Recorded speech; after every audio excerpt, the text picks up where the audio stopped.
Impact segment tonight. This afternoon, Senator Marco Rubio, who is running for president, gave a foreign policy speech in front of the Council on Foreign Relations here in New York City. Senator joins us now. So keeping it simple, what's the most important thing America has to do overseas right this moment? Well, there's three things that should underline our foreign policy. The first is the acknowledgement that the world is a better place when America is the strongest country in the world, and that's why we need to increase our military spending, get rid of this horrible reductions that we've seen, and also our intelligence capabilities. They have to be robust. It is important that we reauthorize the Patriot Act. Second is America's foreign policy needs to keep in mind that in the 21st century, global commerce matters more than ever. We cannot allow any nation on earth to control shipping lanes, airspace, the cyberspace, outer space for that matter. Okay. And the third is our foreign policy should always be built on our values as a nation. We support freedom. We support nations and people who aspire to democracy. We support human rights and the respect But we can't nation build anymore. It didn't work in Iraq. But you don't have to. No, I agree. There's another way to do it, but you can't get down and try to convince the Afghans to, be democratic. No, but give you an example, Cuba, right? So we're doing all these relations with Cuba under the president, but in none of this is there ever a discussion about democracy, which is not just in our national interest, but is a strong value of the United States. But as you know, the thinking is if we get in there, we being the United States, with our value system, and people go there and spend money, the Cuban people say, hey, we want to be like them. So it's one of those. But that didn't work in Vietnam or China. There's still but Cuba's only 90 miles away. I think it might work. I think that the influx of dollars and Americans into Cuba might give those people saying, we really don't like this anymore. Yeah, but all of that will go into a government holding company that owns the entire economy. That's right. And who is not giving any kind of freedoms at all to the, no human rights. They didn't do anything. All right, let's get to Hillary Clinton. If you win the nomination, and your campaign's off to an impressive start, and I'm not saying that, the polls show that. Where is she weakest? I mean, where is Hillary Clinton weakest? And to answer that question, let's understand where we stand. For much of the 20th century, America was the greatest country in the world. Some very basic promises. We were the most powerful nation on earth, but we had an economy that told you, if you work hard in this country, you may not be rich, but you'll own a home, you'll be able to raise your family, take vacations, retire with dignity. Your parents did that, right? They lived that out. Now it doesn't exist anymore for millions of people.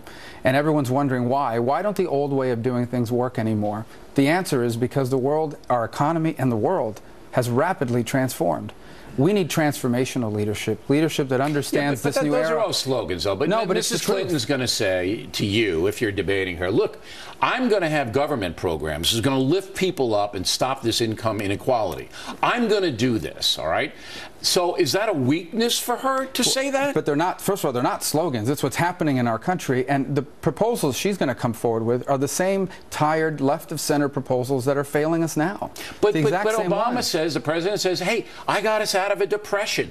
My policies are successful. And it goes around and around in a merry-go-round. Because her policies, number one, in a global economy would make us less globally competitive. You can't raise taxes, increase regulations, grow your national debt, and expect to be able to compete with dozens of developed economies. But that's a Wall Street Journal argument. You got to get down. I'm not giving them advice here. No, but you got to be a gut fighter here. Look, Romney and McCain tried to do it. What you're saying, they tried to appeal to the American sense of traditional economics and traditional defense, and they lost. But the problem is that today you have millions of people that are finding that the jobs they've had for 20 years don't allow them to be in the middle class anymore. Why? Because this new economy is either wiping out those jobs or they don't pay enough. So you've got to have an economy not just that creates the new jobs that pay more, but you have to have a higher education system that gives people 21st century skills.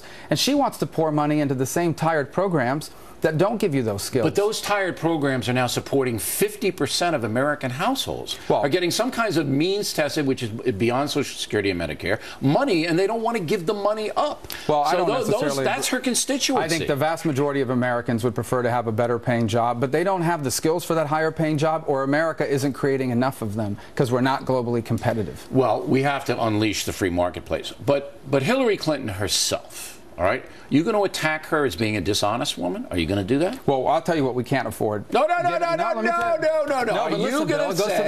you going to say that Hillary Clinton's dishonest? Look, we don't need any drama in the White House. At this incredible hinge moment in our history, you're going to put back in the White House two people who have been everywhere they go, bring drama with them. This country cannot afford another 8 years of a soap opera. Are you going to point out what the dramas are? Absolutely. We see what they are already. So you're going to go on and say, listen, here, look, I would, if I were running for president, I'd say, listen, I want the FBI to investigate the Clinton Foundation. Well, her time at the as Secretary of State is now filled with drama because of the email scandal.